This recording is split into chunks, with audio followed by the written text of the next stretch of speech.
Daniel chapitre 2, verset 31 jusqu'à 45. C'est la vision des empires mondiaux en relation avec Israël qui vont se succéder depuis la déportation du peuple juif à Babylone, 2600 ans passés, jusqu'à l'établissement du royaume de Dieu sur toute la surface de la terre. C'est vraiment fascinant parce que Daniel ne pouvait pas savoir ces choses-là. C'est par révélation qu'il a compris ça. Puis vous savez l'histoire sans doute, c'est Nebuchadnezzar qui était roi de Babylone à l'époque. Les Juifs ont été déportés à Babylone. Et puis, une nuit, il y a un songe, il ne se souvient pas de son songe. Puis c'est Daniel qui va lui rappeler que c'était une grande statue. Puis là, il va donner l'interprétation de son songe. Il dit, la tête d'or, c'est toi. Mais tu ne resteras pas toujours à la tête des nations. Il y a un autre empire qui arrive, puis il va le nommer d'avance, les Perses et les Mèdes. Mais il dit, les Perses et les Mèdes ne resteront pas non plus indéfiniment à la tête des nations. Il y a un troisième empire qui vient, la Grèce. Et il va le nommer avant que la Grèce devienne un empire mondial. Il va l'appeler par son ancien nom, le roi de Chaban. Regardez dans un dictionnaire, Chaban, c'est l'ancien nom de la Grèce. Puis il dit, il y a eu d'autres visions, il a compris qu'il y avait un quatrième empire, celui de Rome, qui serait divisé, symbolisé par les deux jambes de la statue. C'est la portion de la statue la plus longue, les deux jambes. C'est l'empire qui a duré le plus longtemps. Mais là, Daniel a appris que dans les derniers jours, oh alors, ça nous intéresse, c'est notre époque, dans les derniers jours, ce quatrième empire, l'empire romain, qui a disparu de la circulation et qui s'est divisé côté est, les deux jambes, côté est, côté ouest. Côté ouest, Rome est restée la capitale, mais le côté est, c'est devenu le côté byzantin, qu'on appelle aujourd'hui Istanbul, en Turquie. Puis il dit, dans les derniers jours, ce quatrième empire qui a disparu et qui a été divisé en deux jambes, va réapparaître, mais sous une forme différente, sous la forme de 10 rois qui vont signer des alliances ensemble. C'était représenté par les 10 orteils de la statue. Puis là, on va comprendre que les 10 orteils de la statue, puis les 10 cornes que Jean a vues sur la bête qui sort de la mer dans l'Apocalypse chapitre 13, c'est le même symbolisme.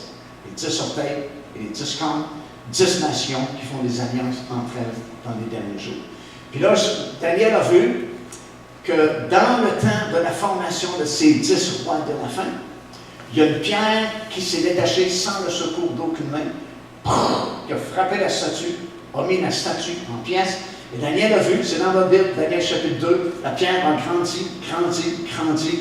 Elle est devenue à la grandeur de la planète. Et il dit, c'est le royaume de Dieu qui s'établissait sur toute la face de la terre. La pierre, c'est Jésus. L'apôtre Pierre, dans Actes des Apôtres, dit, la pierre que vous avez rejetée, c'est le Seigneur Jésus-Christ. Puis c'est lui qui va établir son royaume sur la terre dans les derniers jours. Alors écoutez bien, du côté des nations, c'est la même chose. On n'est plus au temps de Babylone, c'était la tête de la statue. On n'est plus à l'époque des Perses et des Mèdes. On n'est plus à l'époque de la Grèce comme empire mondial. On n'est plus à l'époque de l'empire romain. On est à l'époque de la formation des 10 doigts de la statue, des 10 orteils plutôt de la statue. Et je vous souligne que c'est écrit noir sur blanc dans votre Bible. Daniel dit, dans le temps de ces 10 rois-là, la pierre est arrivée, a mis la statue en pièces, et c'est devenu le royaume de Dieu. Ça veut dire qu'encore une fois, on est très, très proche de l'établissement du royaume de Dieu sur la terre, qui doit être précédé par l'enlèvement de l'Église qui va se faire à peu près 7 ans avant l'établissement du royaume. Alors on est vraiment pas loin de quelque chose qui va bouleverser nos habitudes. Puis c'est pour ça qu'on prêche, pour que tu aies à cœur de chercher ces choses-là dans la parole de Dieu. Puis qu'à tous les jours, tu t'arranges pour être prêt. Comme ça, tu ne manqueras pas d'enlèvement. Si tu le manques, mon ami, bonne chance, parce que si tu trouves des fois que c'est difficile de suivre le Seigneur, wow, ça ne sera pas un cadeau après l'enlèvement de l'Église. Je te le garantis. C'est pour ça qu'on a le livre de l'Apocalypse, pour nous enlever le goût d'être là, et nous donner le goût d'être prêt quand la trompette va sonner. On est tellement rendu loin que, bon, on ne parlera pas longtemps ce soir, mais ce sera trop long aussi. On est en train d'être gouverné par l'intelligence artificielle, puis une révolution des robots. Puis les scientifiques sont rendus très loin dans la création d'êtres humains. On est capable aujourd'hui de créer un être humain avec un corps physique comme le vôtre ce soir, avec même des sentiments et des émotions, comme s'il y avait une âme, mais pas d'esprit. Les gouvernements sont très intéressés parce qu'ils peuvent fabriquer une armée de plusieurs millions de créatures semblables qui sont engagées par des gouvernements pour leur but qu'ils veulent atteindre. On est capable de faire ça aujourd'hui. On est capable de prendre sur un embryon d'un bébé, greffer des embryons d'animaux pour leur donner une vue extraordinaire, une ouïe extraordinaire de certains animaux. On joue avec la génétique humaine. On est rendu très, très loin. Ça fait peur quand tu regardes les revues scientifiques de constater où est rendu l'être humain. Tu te dis, oh, il faut qu'il y ait quelque chose. Ça ne compte pas de sens. Mais d'un autre côté, il fallait que ça arrive. Parce que quand tu étudies attentivement les prophéties des derniers jours, Antéchrist, c'est une personne hybride. Parce que votre Bible dit que quelqu'un va le tuer. Il est vraiment mort. Descend dans la Bible. S'il est descendu dans la Bible, c'est parce qu'il est vraiment mort. C'est là où vont tous les morts qui ne sont pas sauvés. Mais votre Bible dit noir sur blanc, il remonte de la Bible. Et le faux prophète saisit l'opportunité. Il dit, qui est semblable à cet homme qui a la blessure mortelle et qui pourtant vit quand même? C'est plus un homme, c'est un Dieu. C'est pour ça qu'il s'auto-proclame Dieu et s'assoit dans le lieu très saint. Alors, s'il est tué, descend dans la Bible, puis votre Bible dit remonte de la Bible, c'est plus un être humain normal. Mais si tu lis les revues scientifiques aujourd'hui, on est rendu là. On parle d'extraterrestres, on parle de personnes hybrides. C'est fou, là, ce qui se passe à notre époque. Mais encore une fois, comme je vous dis, d'un autre côté, il fallait que ça vienne parce que c'est écrit dans votre Bible. L'Antéchrist, le faux prophète. C'est pour ça qu'ils sont jetés vivants à la fin, dans les temps, dans le feu. Ils ne peuvent pas mourir une deuxième fois. Il est déjà mort, puis il est revenu à la vie, imitant la mort et la résurrection du Seigneur Jésus-Christ. Parce qu'on sait que Satan, c'est le grand imitateur des choses de Dieu pour séduire les gens. On est tellement rendu loin avec ces choses-là que vous avez sûrement entendu parler de ça. Le nouveau prince en Arabie Saoudite, qui a beaucoup de problèmes à cause de l'assassinat du reporter en Turquie. M. Mohammed Ben Salman, c'est le nouveau prince en Arabie Saoudite. Il y a des grands projets, comme vous savez, qui ont beaucoup d'argent, qui ne savent pas quoi faire, finalement, qui ont des milliards et des milliards de dollars. Il a lancé un projet il y a quelque temps, que vous pouvez vérifier sur Internet. Il veut construire une ville, mais pas une ville ordinaire, une ville très spéciale. Ils ont voté déjà un budget de 55 milliards de dollars américains. Ils ont déjà sélectionné les plus grands cerveaux sur la planète pour préparer la fabrication de la ville. La ville va s'appeler Neom. Si vous cliquez sur Internet, N-E-O-M, ça va vous conduire un paquet de sites qui vont vous montrer les dessins de la ville. Devinez où il veut la construire? Au Mont Sinaï. Parce que le vrai Mont Sinaï se trouve en Arabie. Ça, vous avez ça dans votre Bible, dans l'Épître de Paul au Galates. Il dit le Mont Sinaï qui est en Arabie. Et puis, on a fait d'ailleurs la découverte il y a plusieurs années déjà du vrai Mont Sinaï, qui n'est pas le traditionnel là, en Égypte, mais qui est en Arabie Saoudite. Et puis, il annonce que la ville va être contrôlée, administrée par l'intelligence artificielle. Et que la majorité de ses habitants seront des robots. Et si vous suivez un petit peu les actualités, vous savez que l'Arabie Saoudite, justement, a son premier citoyen robot officiel, qui a passé dans les journaux puis à la télé. C'est le premier citoyen du monde, là, officiellement robot, qui existe vraiment avec tous les privilèges d'un être humain normal. C'est un robot. Et puis, moi, ce qui m'a étonné, c'est pas tellement ça, parce que bon, ces choses-là peuvent arriver, ils ont tellement d'argent. Puis c'est réel, hein, parce que si vous suivez les différents liens sur Internet, vous allez voir que même Israël est impliqué dans ça. Puis qu'ils veulent construire une autoroute, par exemple, qui va partir de la Méditerranée, va traverser Israël, va traverser l'Arabie Saoudite, puis l'Asie, pour se terminer en Égypte. D'ailleurs, l'Égypte a vendu déjà les 2 petites îles qui séparent l'Égypte de l'Arabie Saoudite dans le sud pour permettre la réalisation de ce projet. Puis, on a un deuxième projet conjoint, c'est un train ultra rapide aussi qui va partir de la Méditerranée, traverser Israël, traverser l'Asie, descendre de l'Arabie Saoudite. Vous voyez tout ça sur Internet, les plans qui sont là, puis comment c'est activé aussi, comment ça va fonctionner. Mais ce qui m'a frappé, c'est que là, ce qui se passe, c'est que le prince, le nouveau prince, il est en train de révolutionner l'Arabie Saoudite, qui était très, très conservatrice de l'islam. des fondamentalistes sont là en Arabie Saoudite. C'est la Mecque est là. La Mecque, c'est l'endroit le plus sacré pour l'islam. Et puis, là, il est en train de secouer les fondements du fondamentalisme islamique, et puis ça ne fait pas l'affaire de tout le monde. Puis, c'est un pays, c'est pas une démocratie, là. Si tu es contre ce qui se passe, tu es éliminé facilement. Tu ne donnes pas la peine de faire un procès, c'est trop long, tu es éliminé. Et puis ça bouleverse beaucoup de monde. C'est lui qui a donné la permission aux femmes de conduire. Vous avez vu ça dans les nouvelles quelques mois passés, pour la première fois en Arabie Saoudite. Puis il est en train de tout révolutionner les fondements de l'islam pour moderniser le pays, dit-il, puis l'amener up-to-date à aujourd'hui. Puis il veut ouvrir des casinos, il veut ouvrir des restaurants, il veut ouvrir des allées de bowling, des clubs de nuit, des théâtres pour avoir du cinéma, comme dans tous les pays industrialisés, là, comme en Europe, comme en Amérique.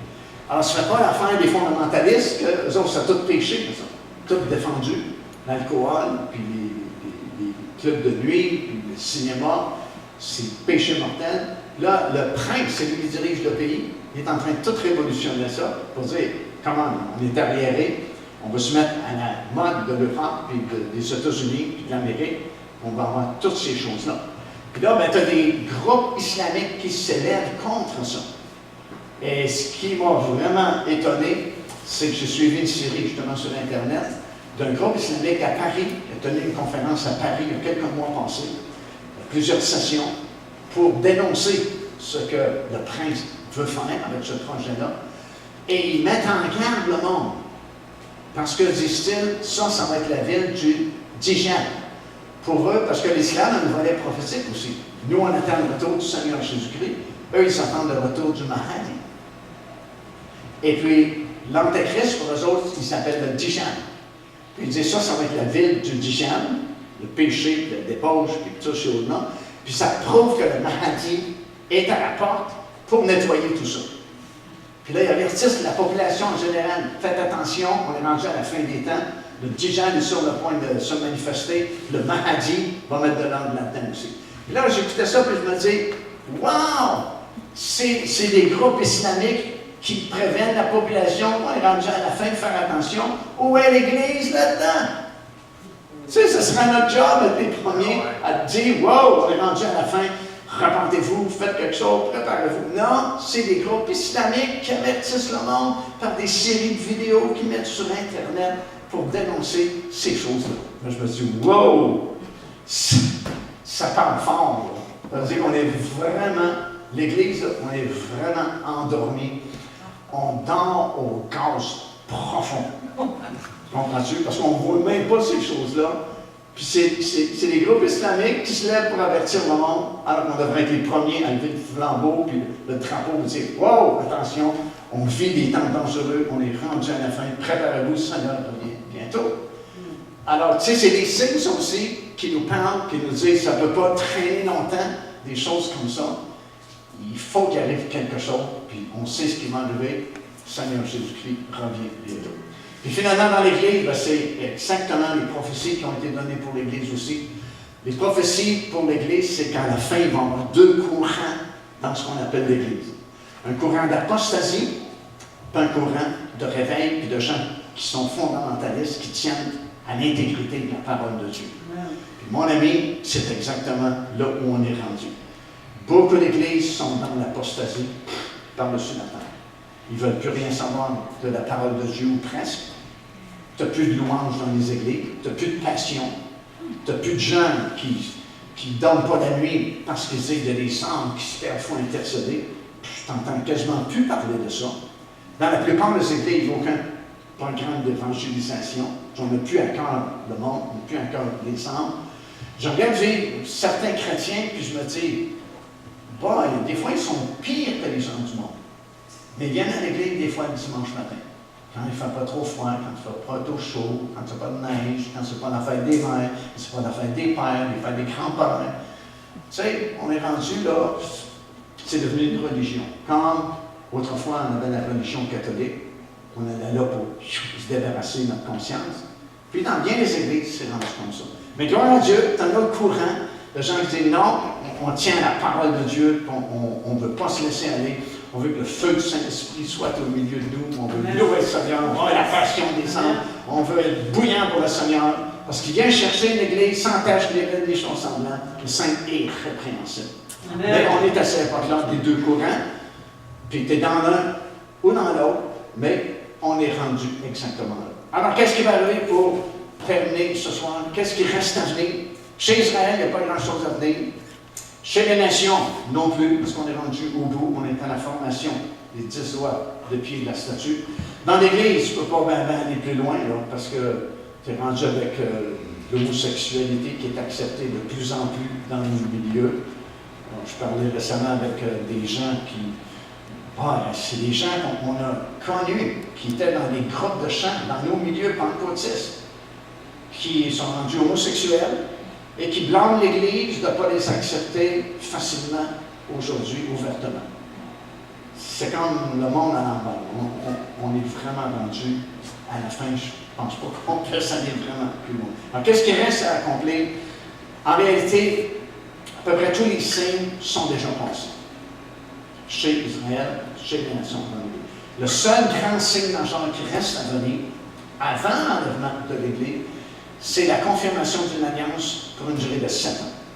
Une alliance supposément de paix et de sécurité. Ça, c'est dans Daniel chapitre 9, verset 27. Parlant de l'Antéchrist, ça dit « Il confirmera une alliance pour une période d'1 semaine. » Mais 1 semaine, c'est 7 ans. C'est une semaine prophétique.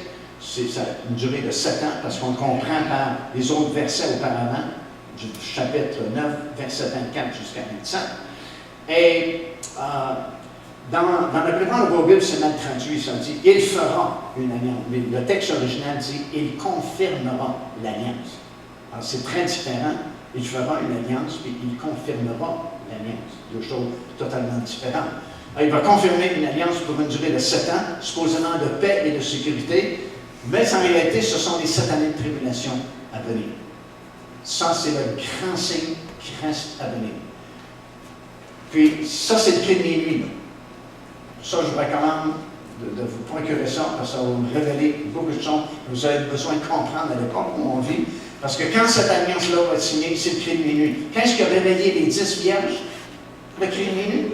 Parce qu'à minuit, on a crié « Voici l'écho ». Là, le message, c'est pas « Jésus revient bientôt ». Wow! Il arrive. Ça a permis à tout le monde dans l'Église de se réveiller. Mais ce n'est pas un réveil de guérison, d'âme sauvée, c'est un réveil de constatation de sa condition spirituelle. Parce que ce n'est qu'à ce moment-là que les 10 vierges ont constaté leur état spirituel.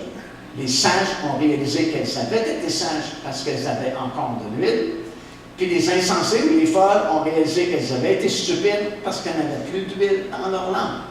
Mais remarquez, elles ne réalisaient pas qu'elles n'avaient pas d'huile avant le cri de minuit. C'est le cri de minuit qui a permis la constatation que « Wow, je suis à sec ». Et le cri de minuit, ça va permettre à l'Église. Quand on parle de l'Église, là, on parle de ceux qui sont sauvés. Baptistes, frères en Christ, méthodistes, peu importe, pentecôtistes, tous ceux qui sont évangéliques. Puis la seule chose qui peut réveiller baptistes, pentecôtistes, méthodistes, frères en Christ, puis toutes les is qu'il peut avoir, c'est cette confirmation-là, parce que tout le monde le sait dans le monde évangélique qu'un jour, l'Antéchrist qui va venir va signer une alliance pour une durée de 7 ans. Tout le monde dans le monde évangélique a entendu prêcher ça. Quand ça va arriver, parce que ça aussi, c'est comme le retour du Seigneur. On prêche, oui, il revient bientôt, oui, il revient bientôt, oui, il revient bientôt, oui, il revient bientôt. Une bonne journée, ça va y aller. Parce que c'est écrit dans la Bible. Sans cette confirmation de l'alliance, ça fait longtemps que c'est prophétisé. Ça fait presque 3000 ans. Mais un jour, ça va arriver. Un jour, l'alliance va être confirmée. Garantie, paix, sécurité pour une durée de 7 ans. L'apôtre Paul dit aux Thessaloniciens, quand le monde va dire paix et sécurité, une ruine soudaine fondra sur eux, puis ils échapperont pas. Fait qu'un jour, ça va arriver. Quand ça va arriver, c'est sûr que ça réveille tout le monde. Quand les 2 tours ont tombé à New York il y a quelques années, c'était le plus gros réveil qu'on a vu en Amérique. Toutes les églises étaient pleines de rétrogrades qui ont eu peur. Les rétrogrades, c'est le même sondage. Quand il y a un drame, ils reviennent à l'église. Quand il y a une mortalité dans leur famille, ils reviennent à l'église parce que ça lui fait penser à l'au-delà, Ah, puis je prends en règle avec le Seigneur. Je vais emmener dans l'église pour 2 semaines, 3 semaines, 1 mois. Puis je retourne. C'est ce qui est arrivé à New York. Les églises, il n'y a plus de place dans les églises. Il faut la refuser du monde.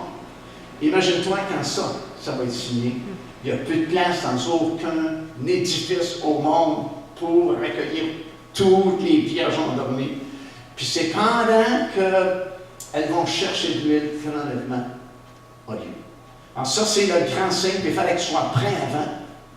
Parce que ceux qui n'avaient pas d'huile, malgré que l'enlèvement n'est pas arrivé tout de suite, parce qu'il y a eu un décalage, les vierges insensées ont le temps de parler aux sages, ils ont le temps de leur dire, passez-nous de votre huile. Puis les sages ont dit, non, c'est pas qu'elle ne voulait pas, c'est qu'elle ne pouvait pas. Parce que l'huile, ça représente la consécration au Seigneur. Puis ça, on ne peut pas le donner à un autre. On peut prier les uns pour les autres, on peut porter des fardeaux les uns des autres, mais votre consécration, vous ne pouvez pas la donner. Ma consécration, je ne peux pas te la donner. C'est une affaire personnelle. C'est pour ça qu'elles ne peuvent pas prêter de l'huile. C'est pas qu'elles ne veulent pas, c'est qu'elles ne peuvent pas. Mais elles sont recommandées, allez en chercher là où il y en a, repentez-vous, criez au Seigneur. Puis pendant qu'ils sont en train de se repentir, puis crier au Seigneur, piou, l'enlèvement a lieu. Ils sont venus, puis on frappait à la porte, puis on dit, hey, il y a une erreur ici, sûrement.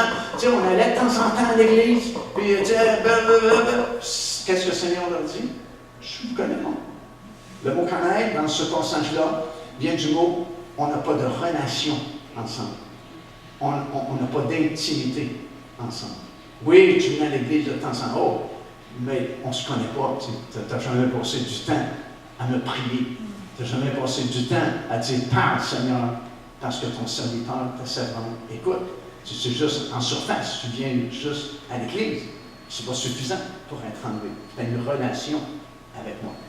Alors, quand ça va arriver, il fallait que tu sois prêt avant le cri de minuit. Sinon, tu manques l'enlèvement. Ça ne veut pas dire que tu es perdu, mais ça va être très difficile pour toi parce que tu rentres dans la tribulation. Puis tu vas aller voir ces vierges qui ont manqué l'enlèvement. Ils sont décapités à cause du témoignage qui rentre au nom du Seigneur Jésus durant la première partie des tribulations. Ça ne sera pas facile pour eux. Puis de toute façon, ils ne pourront jamais faire partie du groupe qui a été enlevé, qui est devenu l'épouse du Seigneur Jésus-Christ pour l'éternité. Alors c'est ça, c'est le grand signe là, à venir qui va trancher la question. Pour ça, j'ai mis en sous-titre, le cri de minuit va séparer ceux qui seront enlevés de ceux qui vont rester. Mais, donnez-moi encore 2 minutes, vous me donnez encore 2 minutes, avant que cette alliance soit confirmée. Il faut qu'il arrive quelque chose qui provoque la signature de cette alliance. Pourquoi je dis ça? Parce que, surtout les États-Unis d'Amérique, ils ont dépensé des millions et des millions de dollars au cours des années. Puis on fait la navette entre Washington et Tel Aviv pour s'asseoir dans des comités, puis des comités de discussion pour signer une entente de paix au Moyen-Orient entre Israël et les Palestiniens et les pays arabes. Ça n'a jamais marché. Puis, tu sais, même si les présidents qui se déplaçaient, ça n'a jamais fonctionné. Mais la Bible nous dit qu'un jour, ça va fonctionner. Quelqu'un va émerger tout à coup, puis va réussir à confirmer une alliance de paix et de sécurité au Moyen-Orient pour une durée de 7 ans. Alors, il faut qu'il y ait quelque chose qui provoque cette signature-là, qui, autrement dit, oblige les dirigeants à s'asseoir à une table là, puis signer, confirmer une alliance, afin qu'il y ait de la paix et de la sécurité. Puis si vous cherchez dans la Bible, ça va prendre un bouleversement mondial, quelque chose de fort qui oblige les dirigeants à s'asseoir et à signer un traité de paix. La seule chose que tu peux trouver dans la Bible, comme événement majeur qui va ébranler le monde, puis qui peut provoquer la nécessité de signer cette alliance-là, c'est dans le chapitre biblique ce qu'on appelle la fameuse bataille de Gog et Magog. Gog et Magog, c'est dans votre Bible, c'est dans Ézéchiel chapitre 38. Puis vous avez plusieurs pays, nations qui sont mentionnées par leur nom dans votre Bible, dont la Turquie, l'Iran. Puis l'Iran, c'est une des premières nations mentionnées, avec plusieurs autres nations. Et puis, la grande nation à l'extrémité septentrion. Septentrion, c'est l'extrémité nord. Si tu regardes sur une carte géographique, Israël est ici, l'extrémité nord, c'est la Russie. Fait que tu as la Russie, avec l'Iran, avec la Turquie, ça c'est les trois principaux, puis d'autres qui sont mentionnés, et ça ajoute toute une tonne de nations. Le mot multitude revient, je pense, 6 ou 7 fois dans ce chapitre-là, avec ta multitude, une grande multitude, qui, dans les derniers jours, selon le prophète Ézéchiel, puis il met des conditions pour cette attaque-là, il dit que ça va être après qu'Israël a été ramené des divers pays où ils étaient allés. Donc, ça ne devrait pas arriver, cette guerre-là, avant 1948, parce qu'Israël était éparpillé partout. Mais le prophète dit, quand ils seront revenus, puis auront bâti des maisons, puis qu'ils seront à l'aise, puis seront en sécurité, comme Israël est en sécurité présentement, parce que je pense que c'est la deuxième meilleure armée au monde après les États-Unis d'Amérique. Puis ils ne sont pas nerveux, Israël. Ils sentent qu'ils sont forts maintenant. Puis ça, juste ça, c'est un miracle, parce qu'en 1948, quand ils ont déclaré l'indépendance du pays, ils ont été attaqués tout de suite par plusieurs nations sahranes. Puis je pense que c'est 2 avions qu'il y avait. Puis des vieux avions. Puis aujourd'hui, c'est devenu la deuxième plus grande armée au monde. Très sophistiquée, plein d'armes sophistiquées. Ils ont une arme nucléaire aussi, qui appelle l'opération Samson, parce qu'ils disent qu'ils ont été obligés de l'utiliser à la fin. C'est la fin pour tout le monde au Moyen-Orient, comme Samson. C'est autodétruit quand tu as détruit les Philistins, mais on sait que c'est pas comme ça que ça va finir de toute façon. Alors, moi, rendu là, moi, ce que je vois, c'est le seul bouleversement mondial qui peut provoquer cette confirmation de rien. La descente de cette multitude sur les montagnes d'Israël. Relisez Ézéchiel 38, il y a beaucoup de petits détails qui sont mentionnés. Puis ça veut dire que c'est la seule guerre où Dieu dit c'est moi qui vais intervenir, personnellement, par des fléaux naturels, la crainte, le feu, etc. Et puis, il ajoute ceci qui est vraiment étonnant. Il dit, le monde entier saura que j'existe et que c'est moi qui ai intervenu. C'est la seule guerre, dans toutes les guerres que je connais dans la Bible, où Dieu dit, c'est moi qui vais intervenir, et le monde va savoir que j'existe, puis que c'est moi qui ai intervenu, puis j'ai délivré Israël pour donner une grande victoire à Israël. Je trouve ça spécial à notre époque, parce que la plupart des gens ne croient plus à l'existence de Dieu. Parce que la science est supposément rendue tellement loin qu'on a dépensé Dieu. On croit plus les théories du Big Bang, puis tout a été créé. Puis à CERN en Suisse, c'est ça qu'ils essayent de faire, là, avec leur engin qui crée Big Bang. Puis on a découvert qu'il y avait un monde parallèle. Puis ils disent, ils sont arriérés, la Bible, ça fait longtemps qu'elle a dit ça. Il y a une Jérusalem terrestre, une Jérusalem céleste. Il y a une montagne de Sion terrestre, une montagne de Sion céleste. Mais les scientifiques, ils viennent juste de commencer à comprendre ça, de réaliser ça, qu'on vit dans un monde parallèle. Puis on dit ce qu'il y a ici, c'est juste l'image de ce qu'il y a en quelque part. Puis essaie de découvrir, en provoquant un Big Bang, qu'est-ce qu'il y a de l'autre côté. Si vous suivez ça, c'est intéressant du point de vue scientifique, mais au point de vue de la Bible, c'est un gros zéro. Mais anyway, on est rendu là.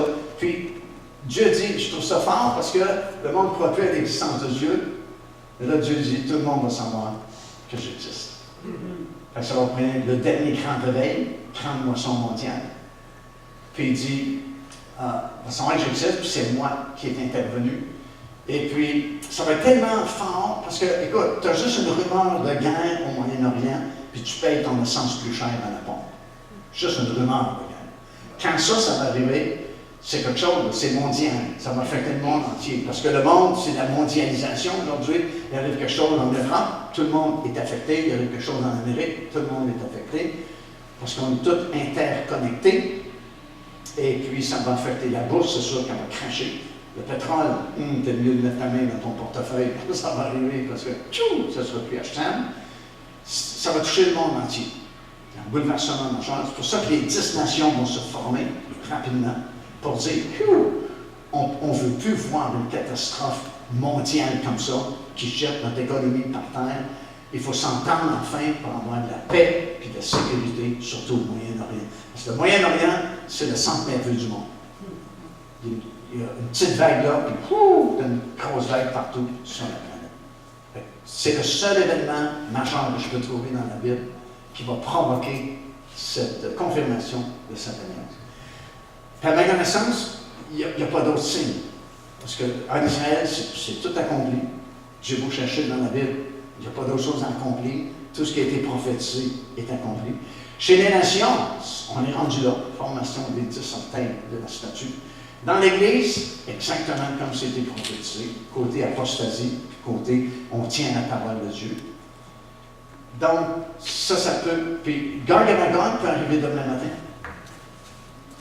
Parce que toutes les conditions requises sont déjà accomplies. Puis, mon ami, les 3 plus grands participants sont là à la frontière d'Israël, à la Syrie.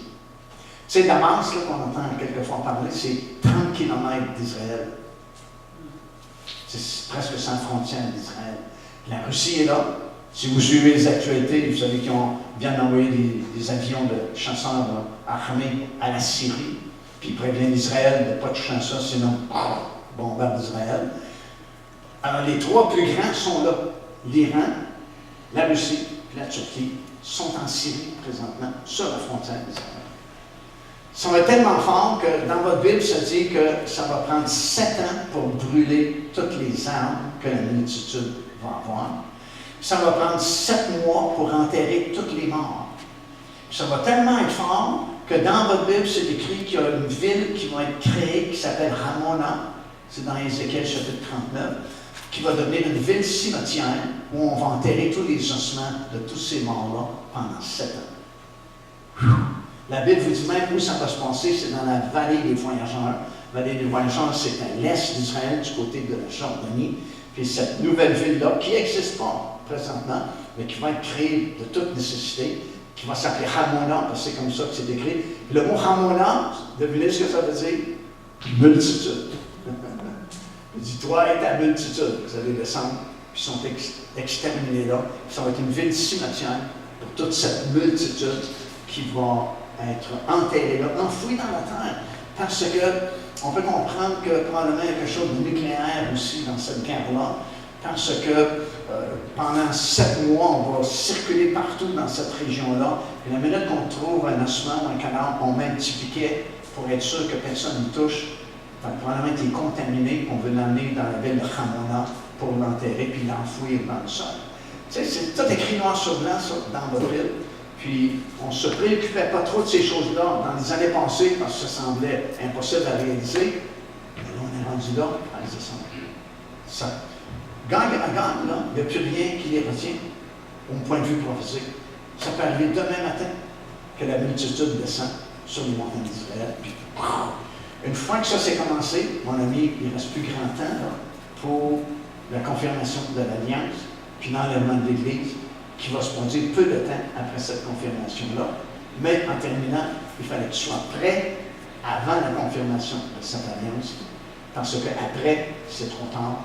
Tu ne peux pas changer ta position pour faire partie de l'enlèvement. Il fallait que tu sois prêt. Wow, ça m'a fait beaucoup que je vais donner ce soir. Je n'avais pas l'intention d'aller si loin que ça. Mais bon, le Seigneur sait ce que vous aviez besoin. Et puis, la seule chose que vous pouvez retenir, c'est qu'on est rendu vraiment très proche du retour du Seigneur. Puis, motivez-vous, motivez votre cœur. Changez vos habitudes si vous avez besoin de changer vos habitudes. Plongez-vous dans la parole du Seigneur, parce que c'est le temps où le Saint-Esprit donne des révélations à l'Église comme jamais auparavant. On est la génération la plus choyée là-dessus. Si tu as à cœur de comprendre, wow, le Saint-Esprit dit, enfin, voilà quelqu'un, tchoum, je vais lui en donner. Parce qu'on est à l'époque des révélations. C'est vraiment là, ciel ouvert, puis fenêtre ouverte. Parce que si vous avez faim et soif des choses de Dieu, vous êtes dans la meilleure génération pour recevoir ces choses-là de la part du Seigneur. Amen. Je vais inviter le pasteur, puis après ça, je vais faire un appel. On va prier avec vous, vous avez des besoins, peu importe votre besoin. Le Seigneur est plus grand que votre plus grand besoin dans votre vie. Amen. Alléluia. Est-ce que vous êtes prêts? Oui. Après une brève de même, si vous n'êtes pas prêts, là, j'ai un problème. Amen, amen, amen. J'aimerais